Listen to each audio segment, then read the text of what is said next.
ಕನ್ನಡಿಗರೇ ನಮಸ್ಕಾರ. ನಾವು ಇತ್ತೀಚೆಗೆ ಬರಚುಕ್ಕಿ ಮತ್ತು ಗಗನಚುಕ್ಕಿ ನೋಡೋಣ ಅಂತ ಹೋಗಿದ್ವಿ.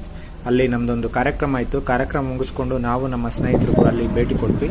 ತುಂಬ ಅದ್ಭುತವಾದ ಜಾಗ. ಶಿವನ ಸಮುದ್ರ ಬಳಿ ಇರುವಂಥ ಗಗನಚುಕ್ಕಿ ಬರಚುಕ್ಕಿಗೆ ಕಾವೇರಿ ನದಿ ಹರಿದು ಒಂದು ಫಾಲ್ಸ್ಗಳನ್ನ ಸೃಷ್ಟಿ ಮಾಡುತ್ತೆ. ಅಲ್ಲೇ ಚುರುಮುರಿ ಮಾರ್ತಾ ಇರೋ ಹತ್ರ ಒಂದೊಳ್ಳೆ ಖಾರವಾದ ಚುರುಮುರಿ ತಿಂದ್ವಿ. ಹಾಗೆ ಮಾವಿನಕಾಯಿ ಕೂಡ ತುಂಬ ಖಾರವಾಗಿರುತ್ತೆ. ಇವರು 15 ವರ್ಷದಿಂದ ಇಲ್ಲಿ ಚುರುಮುರಿ ಸ್ಟಾಲ್ನ ಇಟ್ಕೊಂಡಿದ್ದಾರಂತೆ. ಹಾಗೆ ಈ ರಮಣೀಯವಾದ ದೃಶ್ಯವನ್ನು ನೋಡೋದಕ್ಕೆ ಭಾಳ ಸಂತೋಷ ಆಯಿತು.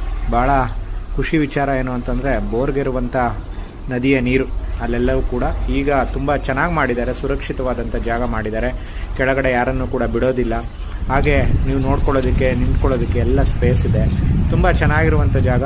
ಮದ್ದೂರು ಮತ್ತು ಮಂಡ್ಯದಿಂದ ನಿಮಗೆ ಕೇವಲ 1 ಅವರಲ್ಲಿ ನೀವು ಅಲ್ಲಿ ಹೋಗಿ ರೀಚ್ ಮಾಡ್ಬೋದು. ತುಮಕೂರಿಂದ ನಿಮಗೆ ಒಂದು 2 ಅವರ್ಸ್ ಆಗುತ್ತೆ. ಬೆಂಗಳೂರಿಂದನೂ ಕೂಡ 2.5 ಅವರ್ಸ್ ಆಗ್ಬೋದು. ಅದು ಪಕ್ಕದಲ್ಲೇ ಒಂದು 500